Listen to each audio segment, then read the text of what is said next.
All right, so I am going to be talking about data today, and it's just the start of hopefully many more discussions to come, or many more quote unquote presentations to come.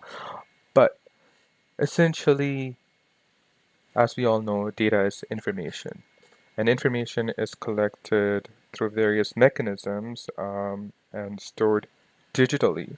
Um, And so with the data, there's like many different types of data, right? So there's um, for those of you who don't know, actually I'm pretty sure like at this point in time, a ton of people have heard that term being thrown out left and right? Like data this, data that, and all that stuff. And every single thing that we have right now can be considered a data. And one example is like snow depth outside, right? Like right now it's winter here and it's snowing right now, and well, not right now, but it snowed last night a little bit. But anyhow, there's tons of snow outside on the ground. The driveways, walkways are all shoveled up, but obviously there's like snows on the left and right side of the pathways, right? And there's tons of snow like throughout the neighborhood. And with that, how do we go about collecting that information that's in that area? So essentially, what we have is a map, and a map of the area, and then obviously there's like we can have something called like the snow cover, which is like how much of the surface the snow is covered upon. But we can also try to identify the depth of the snow, like how deep a snow is on from the ground, right? And that kind of lets us know like, okay, what to wear for that day. Like, are we going to be do we need to wear boots, or is it good to wear like a running shoes if you were to go like walk on the pathway on the sidewalks, then, and if it's shoveled, then we're good to like running shoes. It's not suitable at this time, but if you do wanted to go running, you could. Generally, like in weathers like this, you will wear a boot. Um, and with that, snow depth, it will be interesting to know like how that information can be collected and can be disseminated and be used for various use cases throughout. And if we take a look at uh, the snow depth that we have right now throughout, there are various different sensors that can be used to collect those the values, the distance between the ground and the top level of the surface. But what we can also look into is how can that information that was collected be used for for our use case in the future.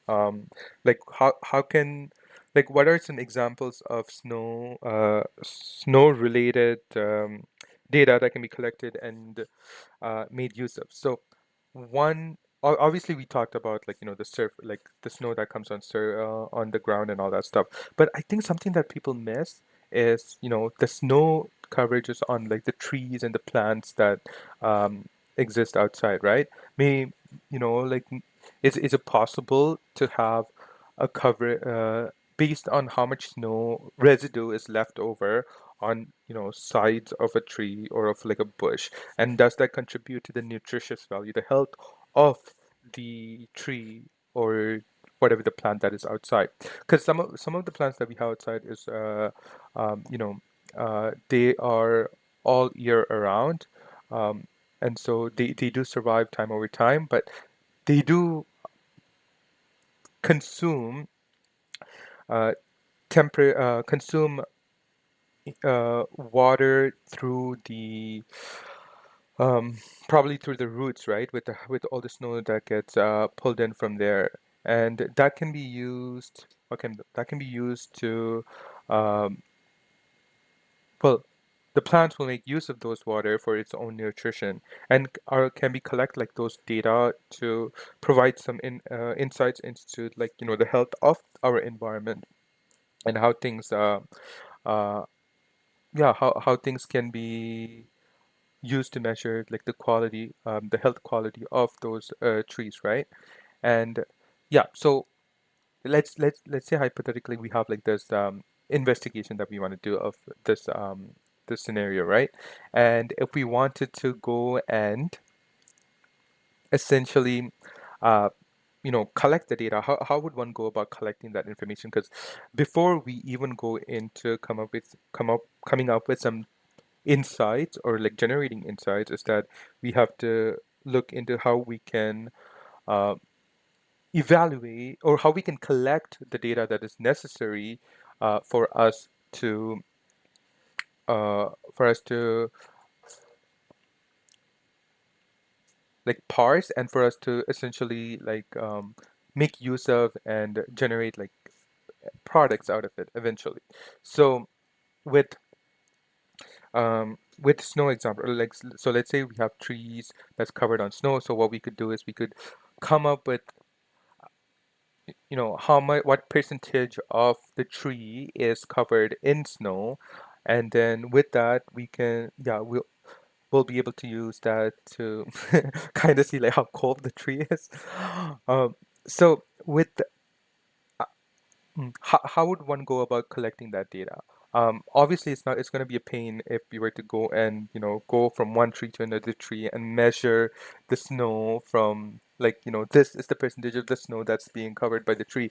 But maybe what we could do is take pictures of that tree and then maybe use that picture to identify what percentage of the tree is there, so we can make use of like the colors, right, in order to do that. um, so that's one way of doing it. uh, Another is there another way to measure that data? Possibly we can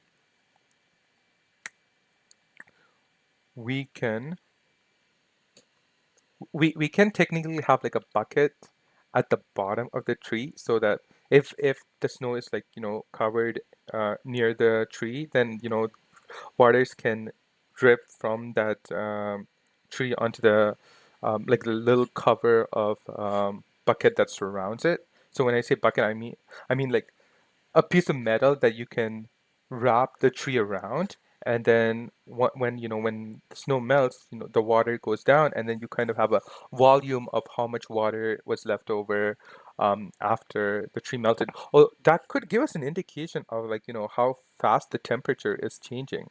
uh, that's actually an interesting one. I wonder if that exists.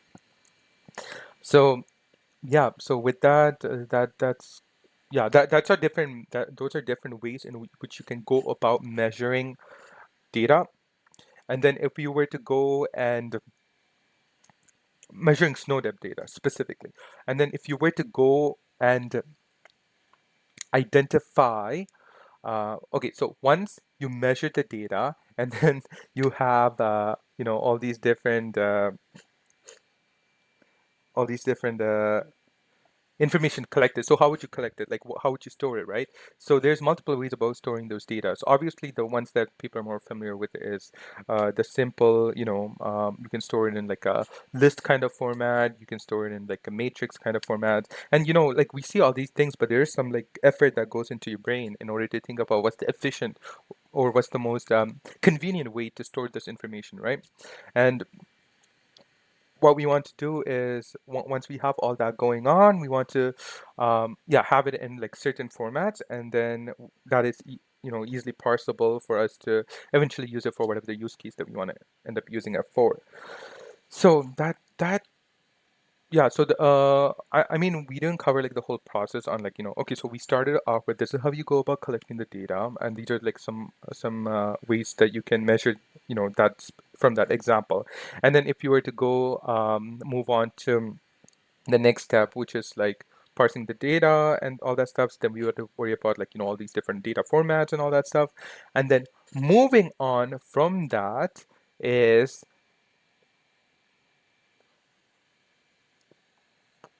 once you have it stored, like you want to be able to derive insights from it, right? Like, so some of the things that we talked about is like the health of the tree and all that stuff. And then sometimes like while you're working on massaging the data, you will realize that there are multiple other ways in order for you to um, you know come up with ideas on how it can be used. Okay, so one thing is that like these data can be used for like historical purposes for like calculating trends time over time and all that stuff. So you can track the health, you can track history of certain areas and certain locations. We just saw like we just talked about like two examples, and then maybe even if we're thinking about resources that's needed to have some work done, right? So sometimes um, there could be like snows on top of the trees and all that stuff that could come down and cause injuries to folks. So like maybe you need to, like someone to depending on the situation. Obviously there's not always the case, right? Like if it's like a heavy snowstorm and there was like ton of snow and then it topples over, because we have heard stories of like those things happening in the past. So like to be like preemptive for certain cases, certain situations like those. So yeah. And then obviously, I'm sure we can talk about going into more and more calculations that can be done on top of that. And those those ones would provide those ones would definitely provide more insights. Again, I would have to, like draw it out on a board and essentially figure out like what are the steps that we would need to do in order to do it. But overall, in a nutshell, what I'm seeing is like, what I'm trying to, I guess, quote unquote, preach here is what exactly are like these are the steps that you would go, like the high level steps that you would go in order to like from collecting the data to the endpoint of like coming up with some results.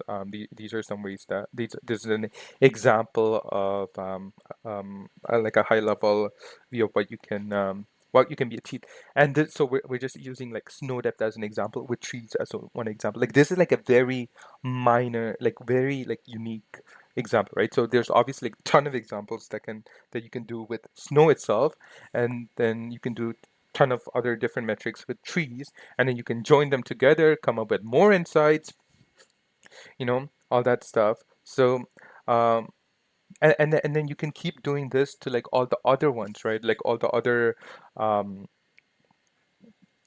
all the other things that you can think of, like any item that you have at your house, or outside, and different elements, uh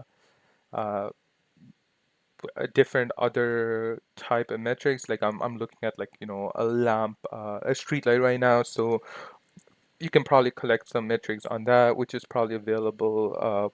Maybe some companies like that have those type of things, and even like for going back to snow, you can cover like snow on the roof of houses, and all those various type of things. So yeah, definitely.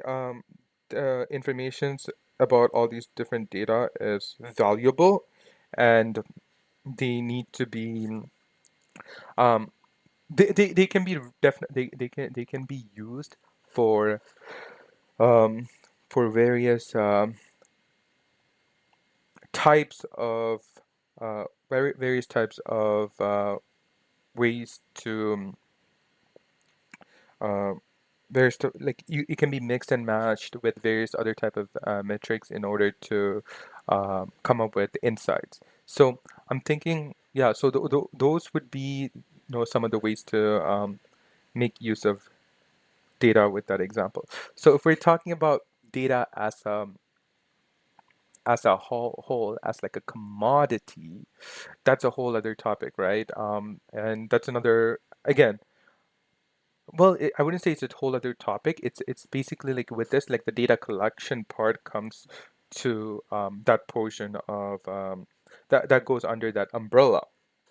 So yeah, so that would be, yeah, that would be an example of snow depth being used for that purpose.